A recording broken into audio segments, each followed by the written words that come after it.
Muito bem, olá você que está me assistindo, seja muito bem-vindo a mais um dos nossos vídeos do curso de Álgebra Linear. No vídeo de hoje nós vamos falar um pouco sobre subespaços vetoriais no espaço dos polinômios, tá? Lembrando que o espaço dos polinômios já está inscrito no canal, então faça igual ele, te inscreve no canal também. Compartilhe esse conteúdo com quem possa estar precisando, quem possa se interessar, e se puder, você também vira membro do canal, que isso nos ajuda pra caramba, tá certo? Bom, esse vídeo de hoje, a tendência é que ele seja um pouco mais curto, né? Você tem só 7 slides. E nesse vídeo nós vamos sempre utilizar o espaço dos polinômios sobre um corpo K. A gente denota isso por Kx. De novo, eu vou repetir, eu já venho repetindo várias vezes. Sempre que eu falar em corpo K, você pode ler números reais. Você não vai perder muita coisa, tá? Ou números racionais ou números complexos, beleza? Nós vamos lembrar o seguinte, que as operações de adição e multiplicação por escalar no K de x, eles estão definidos da seguinte forma, né? Então, se eu te dou um polinômio de grau n, e se eu te der um polinômio de grau m, esses dois graus não precisam necessariamente serem iguais, né? Quando eles não são iguais, você pega o de menor grau e completa com zeros até você chegar no grau do polinômio de maior grau. Então, se esse aqui tem grau 2 e esse daqui tem grau 3, como é que você faz para somar? Então, você completa esse de grau 2 com 0x ao cubo, então ele não vai ter grau 3, mas você vai ter completado, tá? E aí, como é que você faz a soma desses polinômios? Você soma monômio a monômio, né? Então, você soma o termo independente com o termo independente, no caso aqui, A0 mais B0. Você soma os dois coeficientes que estão acompanhando o monômio x, né? Então, vai ficar A1, B1, x. Aqui não está aparecendo, mas aqui pode ter um B2x ao quadrado, um A2x quadrado e aqui um B2x quadrado. Então, você vai somar o A2 com o B2, vai multiplicar isso por x quadrado, e assim você vai fazendo com todos eles até chegar no último que tem o maior, no último monômio aqui que tem um maior grau. Tá? Então, assim você faz a soma de polinômio. Jeito clássico, né? E a multiplicação por escalar é basicamente a mesma coisa. Você pega cada coeficiente do polinômio p de x e multiplica cada coeficiente por alfa. Então, você vai ter um novo polinômio, né? Que esses dois novos polinômios eles continuam caindo em k de x, e, portanto, você tem que isso daqui, esse conjunto k de x, ele é um espaço vetorial sobre o corpo K. Certo? Muito bem. E agora a gente vai, então, definir alguns subconjuntos do K de x, e nós vamos mostrar que esses caras, eles são subespaços do K de x, né? Então, o primeiro que nós vamos considerar aqui, o primeiro subconjunto, são todos aqueles polinômios que se anulam no zero, ou seja, zero é um elemento do corpo, todo corpo tem um elemento zero, todo corpo tem um elemento 1, né, que é a identidade da multiplicação, né? Então, aqui eu estou colecionando exatamente aqueles polinômios que se anulam no zero.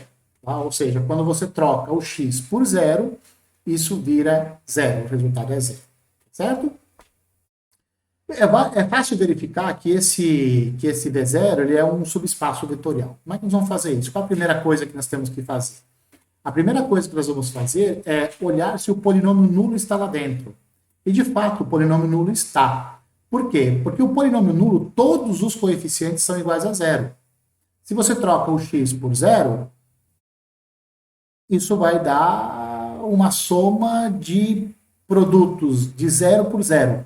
Tudo vai dar zero, né? E, portanto, o polinômio nulo está aqui dentro, o vetor nulo está aqui dentro, tá?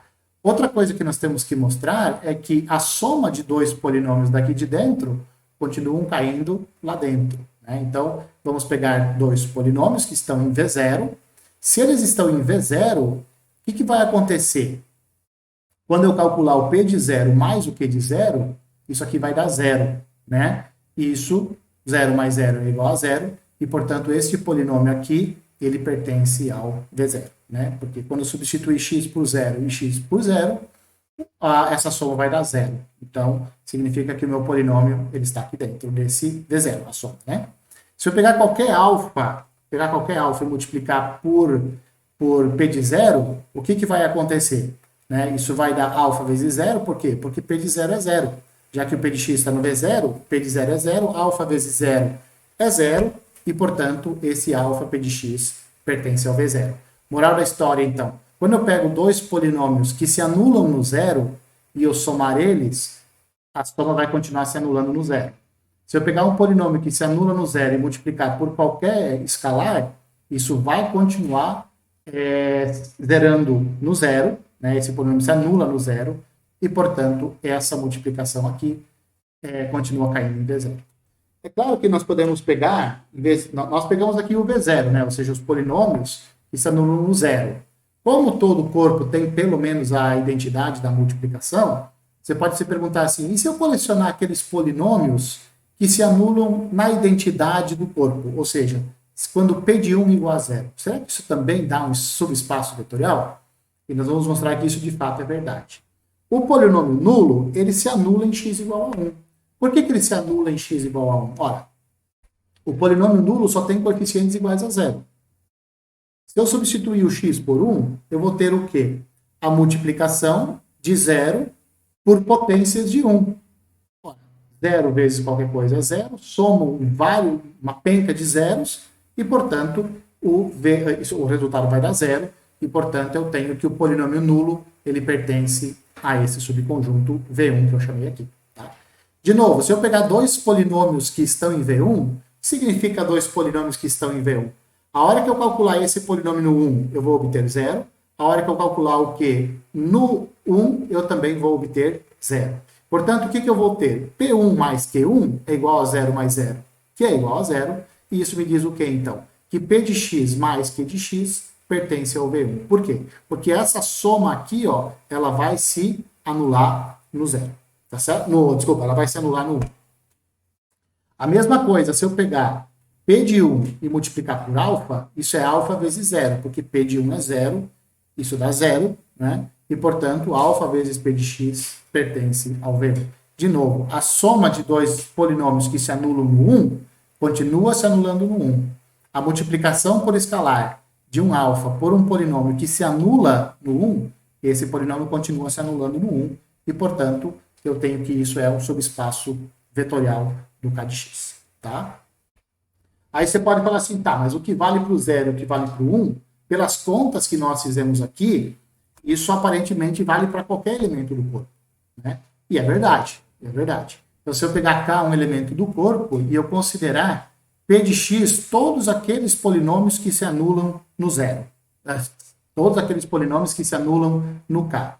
O que vai acontecer? Primeiro, se eu pegar o polinômio nulo e substituir x por K, eu vou ter o polinômio nulo, vou ter o número, eu vou obter o 0. E, portanto, o polinômio nulo pertence ao VK. Se eu pegar dois polinômios que se anulam em K, a hora que eu somar eles, será que a soma vai se anular em K? Vai, porque eu vou ter a soma, né, P de x mais Q de x, vou calcular isso em K, eu vou obter P de K mais Q de K, isso dá 0 mais 0, que é igual a 0.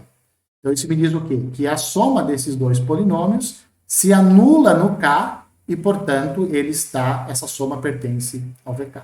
A mesma coisa será que o alfa P de x vai pertencer ao VK? Ou seja, será que esse polinômio aqui, ele se anula no K? Se anula. Por quê? Quando eu calcular esse polinômio em K, vai dar alfa vezes P de K, isso vai dar alfa vezes 0, que é igual a 0. Né? Então, de novo, essa multiplicação por escalar de alfa por qualquer polinômio que se anula em K, isso continua se anulando em K e, portanto, essa multiplicação por escalar pertence ao VK.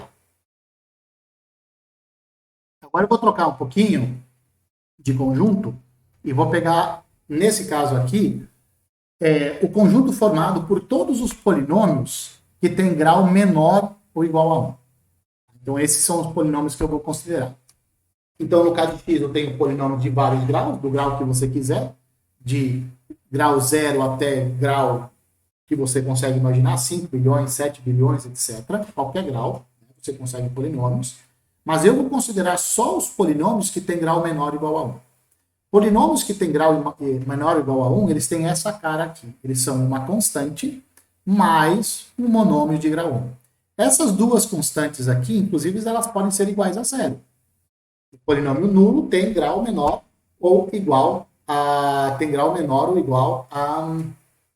tem grau menor ou igual a 1. E, portanto, o polinômio nulo, ele pertence a esse conjunto aqui que eu acabei de definir, tá certo? Além do polinômio nulo, nós vamos mostrar que a soma de dois polinômios de grau menor ou igual a 1 continua sendo um polinômio de grau menor ou igual a 1. Se eu pegar um polinômio de grau menor ou igual a 1 e multiplicar por uma constante, por um escalar, continua dando um polinômio de grau menor ou igual a 1 e, portanto, isso vai ser um subespaço. Né? Então, vamos lá. Vamos pegar dois polinômios de grau menor ou igual a 1. Esse daqui, A0 mais A1x, B0 mais B1x. Os dois têm grau menor ou igual a 1. A hora que eu somar eles, o que eu faço? Termo independente com termo independente, eu somo. O coeficiente do monômio de grau 1 dos dois polinômios eu somo, então A1 mais B1. Isso é multiplicado por x. Isso continua dando um polinômio de grau menor ou igual a 1. Na hora que eu somar os dois polinômios, talvez o grau diminua, né? Porque se esse sujeito aqui, o A1 e o B1, forem um simétrico do outro, a hora que eu somar os dois polinômios, eu vou ter um polinômio de grau zero. Isso pode acontecer. Ou até o polinômio nulo. Além disso, se eu pegar um alfa pertencente a K, um alfa pertencente ao corpo, pegar esse alfa e multiplicar pelo P de x, que é esse daqui, pela definição de multiplicação por escalar, eu vou pegar o alfa e multiplicar pelo A0, o alfa multiplicar pelo A1 e isso eu vou multiplicar por x. Isso aqui continua sendo um polinômio de grau menor ou igual a 1. E, portanto, o meu P1 de K, que eu defini aqui em cima, ele vai ser um subespaço do K de x. Né? O zero está lá, a soma cai lá dentro e a multiplicação por escalar cai lá dentro. E, portanto, isso aqui é um subespaço. Você começa a perceber aqui o seguinte, se eu pegasse os polinômios de grau menor ou igual a 2, por exemplo, isso também seria um subespaço. Os polinômios de grau menor ou igual a 0 também seria um subespaço. As contas, elas são sempre as mesmas, né? As contas, elas não mudam. E elas não mudam por quê? Pela forma como está definida a adição e pela forma como está definida a multiplicação por escalar. Os graus não mudam, né? Ao contrário da multiplicação de polinômios. Só que a multiplicação de polinômios, ela não interessa aqui. A multiplicação de polinômios aumenta o grau. Mas aqui não importa a multiplicação de polinômios. Aqui importa só a adição de polinômios e a multiplicação por uma constante. Né? E essas duas operações não alteram o grau. Então, se eu pegar um polinômio de grau menor ou igual a 2, somar com um polinômio de grau menor ou igual a 2 também, o resultado vai ser um polinômio de grau menor ou igual a 2. Isso vale para 3, para grau 4, grau 5, inclusive para grau n. Né? Então, e quem é esse n? É qualquer número natural que você possa imaginar. Então, quem é o Pn de K? São todos os polinômios que têm grau menor ou igual a n. Ou seja, são todos os polinômios que têm essa cara aqui, ó, A0, A1x, A2x², ANx elevado a n, onde esses coeficientes aqui, eles são elementos de K. E nós vamos mostrar que isso é um subespaço. É claro que o polinômio nulo está lá dentro, porque ele tem essa cara aqui. Né? Todos os coeficientes são iguais a zero, e, portanto, o polinômio nulo está lá dentro. Está dentro do Pn de K. Se eu pegar um alfa pertencente a K e dois polinômios de grau menor ou igual a n, ou seja, de grau máximo igual a n, a hora que eu somar os dois polinômios, o que eu vou fazer? Eu não somo os coeficientes monômio a monômio? Sim. A hora que eu somar os coeficientes monômio a monômio, o grau não vai se alterar aqui. Né? Quer dizer, o grau até pode se alterar, mas sempre vai ser um polinômio, o resultado vai ser um polinômio de grau menor ou igual a n. O grau pode diminuir? Sim, o grau pode diminuir. Por exemplo, imagina que esse AN e o BN seja um inverso do outro no corpo. Né? Por exemplo, imagina que o corpo é os reais. Se esse AN aqui for 2 e esse BN aqui for menos 2, a hora que eu somar eles vai dar zero. Então, o polinômio, a soma vai ter... O grau da soma vai diminuir.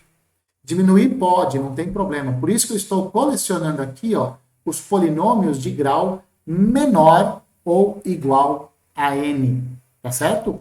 E não os polinômios de grau maior ou igual, não. Estou colecionando os polinômios de grau menor ou igual a n. Tudo bem isso? Então, beleza. Então, esse polinômio aqui, ele continua tendo grau menor ou igual a n, essa soma, e, portanto, ele pertence ao Pn de k.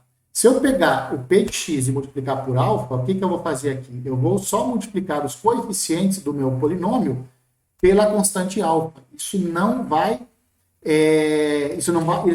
fazer com que o grau do polinômio suba, né? O polinômio resultante não vai ter grau maior do que n. Pelo contrário, ele vai ter grau menor ou igual a n. E, portanto, o meu Pn de k, ele continua sendo um subespaço do k de x. Tá certo? Bom, como eu havia comentado com vocês, né, esse vídeo ficou um pouco mais curto, porque eu não trouxe tantos exemplos assim de subespaço de polinômios, né? Mas aqui dá para ter uma ideia. Esses polinômios de grau menor ou igual a n, eles vão ser extremamente importantes. Nós vamos utilizar esses polinômios mais adiante, quando nós começarmos a falar sobre bases, por exemplo. Tá? Então, combinação linear, bases, etc. Nós vamos utilizar esses polinômios, porque eles são bem interessantes, tá certo? Enquanto não chega a isso, enquanto nós não estudamos bases, aproveita e te inscreve no canal, compartilha o vídeo se puder virar membro. Enquanto isso, um abraço a todos e eu espero que vocês me vejam nos próximos vídeos.